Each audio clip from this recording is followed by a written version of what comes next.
Justin, great to be sitting down with you and having a chat about rapport. Absolutely. And without a doubt, and I'm sure you'd agree, it's a huge component of really being that trusted advisor in the whole real estate process. Correct. For mine, it's probably the number one element of building trust with the client. Of course, without trust in our clients and our clients trusting us, we have nothing. Yeah, very much so. So let's talk firstly about, what's your approach to building rapport, and then we might talk about some specific techniques that you're utilising around that. Absolutely. Yeah, and this is phone, face-to-face, could be with buyers, could be with sellers, a vendor meeting, a listing appointment. It's across the board really, isn't it? Absolutely it is. Yeah. And for mine, I think the first thing to do is to make certain that you try to establish some common ground with people, that you are actively listening to what's being said, you maintain good eye contact. Using somebody's name is always a really good thing to do. Doesn't matter if you sit in the same room with them and they clearly know who you are, to call them by their first name on a regular basis. Yes. Mike, as you would well know, very important to do on a regular basis to just make sure that they know that you're actively engaged in the conversations that you're having. And talk about this common ground a little bit more. So, what are some examples of finding common ground? Well, certainly in our marketplace, it's a very small marketplace. It's a marketplace that tends to recirculate amongst itself fairly frequently.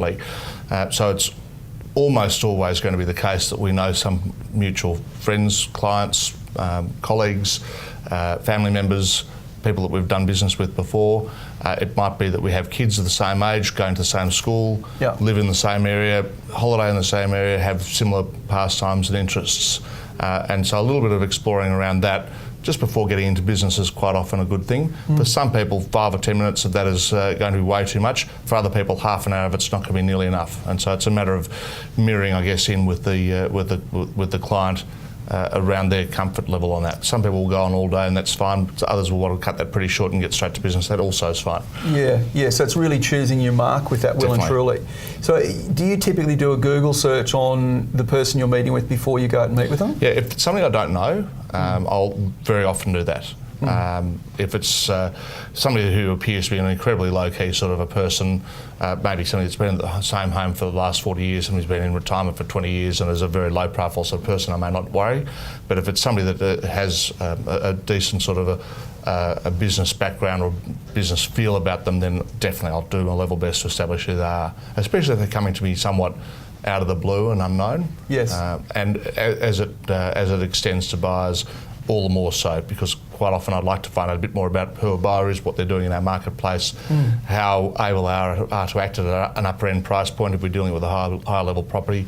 So I do quite a lot of that. Yeah. And it helps guide the conversation a little too, if you know a bit more of their background. Absolutely. I think the other thing is, so you've established, have we got any connections in common, that kind of thing, which naturally builds some rapport. Correct. The other thing is, I guess the more comfortable someone is, the more open they are to share their situation, what's really happening in their world. Definitely. Well and truly. To make sure that you're actively engaged in the conversation is critical, because you then will find out a lot more, especially if you use a lot of questions. So I know it's been one of the things that we've had as a key pillar at Marshall White for many, many years, is being very question-based in our conversations, rather than talking to people and telling them, listening to what their experiences have been in the past, what it is that they're trying to get out of the current exercise is so much more valuable. And quite often, after asking a number of questions, without being interrogational about it, you get to the real heart of the matter sometimes, and you make much more progress once you get to the heart of the matter. And some people are very reluctant, especially in the first instance with people they've never met before or haven't had a lot to do with. Some people are very reluctant to open up. But once you get that good open, deep level communication going, it just changes everything about the relationship. Yeah, and I guess with some people a little bit of humour and a bit light-hearted works well. Yeah, you've got to pick your mark around all of these things. There are, as we know, so many different types of personalities, and you sometimes feel a little bit like an actor trying to establish a new character for each role that you're playing. For one person, an alpha male business person, very headstrong, you need to be a bit more punchy, a bit more direct and to the point. Yeah. For somebody that doesn't speak English as their first language, sometimes you need to really slow the dialogue down a bit to make sure that they're catching on every word, and perhaps use slightly simpler words rather than more complicated words. For people that are more a retiree in a very calm state of mind, sitting back in the couch and really just chatting for 15, 20 minutes can open them up much more. Yeah, so great. it's different personalities, different approaches. So that whole different strokes for different folks comes into it big time. So reading the play and who do I need to be in this situation? Definitely. So we've covered questions around that. How important do you think active listening is on the other side of that? I think it's impossible to make any progress unless you're actively listening. If you sit on the couch and listen to what they're saying and then completely disregard everything that's been said, you're bound for an early exit. On the other side of things, it's okay to disagree with people. It's okay to be not necessarily dismissive of things that they've put forward. Suggest a different kind of path. But if you acknowledge that you've at least heard what they've had to say, it's all very well to sit in the room with somebody who says, I really don't want to auction my property because I've had a bad prior experience. Even though auction might be the most logical way to take things forward, if you go back with a recommendation to auction half an hour after they've said we don't want to auction, without any background to that, they're going to say, were you actually listening to me, Justin? And the answer is obviously yes. I mean, I wasn't listening to you. But if I say, Mike, I know you've had a bad auction experience, and if we can explore that a little bit, perhaps tell me a bit more about what went wrong, find out what went wrong, because really an auction would actually be quite a good idea here. They've said, well, Justin may not be agreeing with me, but at least he's heard what I've said. Yeah. So coming from that place of validating that, hey, I get where you're coming from. Are you open to looking at this as an option and helping them lead through the path? Exactly right. Versus not...